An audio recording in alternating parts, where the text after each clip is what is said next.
Hey guys, I'm Lance, and this is how to test or reset a Pullstation that's been pulled into alarm. So one quick second over how to test. There'll be another video for that. I'll link it somewhere there in the future. Future me will do that. But a quick thing for that is be on test with monitoring, and remember there's a difference between on test and bypass, and it does matter. I don't want to hear it.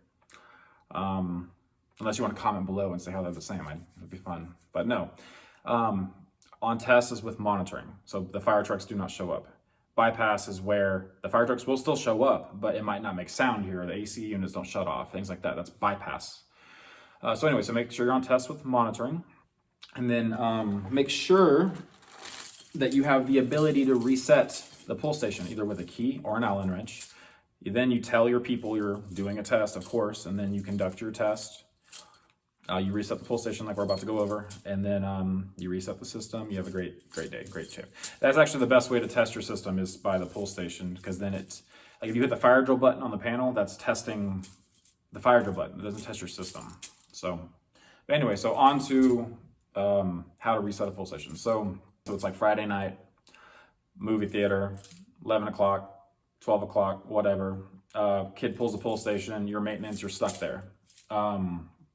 Or whatever the situation is. Or like if you're at a hospital and a bed hits the Pullstation, they have those little rails that go over it. But sometimes they hit, and they break it, or whatever, it gets pulled. And if you're in a hospital and you're engineering, engineering will know exactly what to do. But if you're engineering and you're watching this, then, why not? Let's go over it. So anyway, so the fire alarm has gone off at this point. Pullstation's pulled, fire alarm has gone off. And then, so the first thing to just straight up note is if the fire trucks are coming, you don't do anything. This is a life safety system. You, by resetting things, are verifying that it is safe. When we get our fire test, like when I got my fire license in Texas, at the very end, it says, when you pass, it says, now that you've passed this, you can never in a court of law say you didn't know. And that's how it should be. This is life safety. This is not cameras or whatever. Like this is a big deal. And some people take it too far, but that's the truth though. So anyway, so fire trucks are coming. You don't do anything until the fire trucks will show up. They will handle the situation. They'll even reset you, whatever. And this is so like in case they don't. Or someone pulled the Pullstation, you were on test, fire trucks aren't coming, so you're on your own. So anyway, so at this point, you call monitoring. You get it on test. You get the monitor. You don't do anything unless you're on test with monitoring, because like Simplex, for example, if we are in alarm and we go to reset, it won't reset because the alarm condition is still present. It's still there. If you're at like Silent Night and Firelight, I believe, a couple brands, if you reset, it will reset and then go off again. It's called a resound. It will call monitoring again and they will roll trucks again. Even if they're here, they'll radio them again.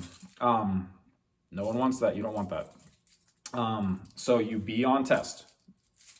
Like even if me as a fire tech, like I would, if I show up and I can't get the system on test for some reason, I am not going to try to reset it. Now, if I'm like the situation feels good and I can safely bypass the dialer, I'll probably do that and reset them out, but don't do that.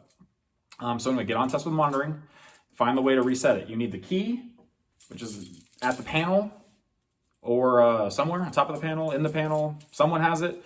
Simplex is a B key. Silent Night's 1347. We got Cat 45s and all kinds of keys. So then you reset it with the key. Or some Pullstations like those old Siemens MXLs or Firelights, those old Firelights with the BG12s or whatever Pullstation, it'll be an Allen wrench. And in that case, everyone should have an Allen wrench. If you don't have an Allen wrench, get an Allen wrench. If you are just watching this video to see how to do this in the future, get whatever your Pullstations need and have it. It's good. I've actually had service calls where it definitely wasn't in College Station, Texas, where they pulled the Pullstation as a fire drill, was on test, but they couldn't reset the Pullstation because they didn't have an Allen wrench. So I get there on a Friday night at 7. I get there and I'm like, okay guys, that's great. You just paid triple for this service call versus normal hours. You don't have an Allen wrench? And they're like, well, no, I don't know. It's okay. I feel like it's best for a professional to do it. It's like, sure. You know, it was just my wife's birthday. Who cares? So anyway, it's not the point. So where we're at. So have you run test. You get the ability to get the key. You get the pulse. You get the Allen wrench. You have the ability to reset this.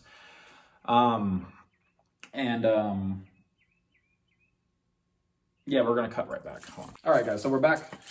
So we're gonna go over the different things inside the Pullstation. So we're gonna open it. You're gonna hear it beep. Just deal with it. So inside, there's like two different styles. There's a pressure switch, and if that's broken, you're just, we have to disable. Go to the video over disabling it in the future.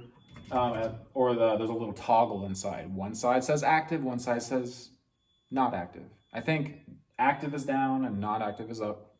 So when you open it, you have to flip that switch up, and then you shut it. All this will naturally fall back into place. If it doesn't, just visually guide it, and you can kind of guide it, But then you flip the toggle, the pressure switch is good, it'll do it on its own, and you shut it, and lock it. See, and you make sure, which I didn't do, switch on the key, and we're good.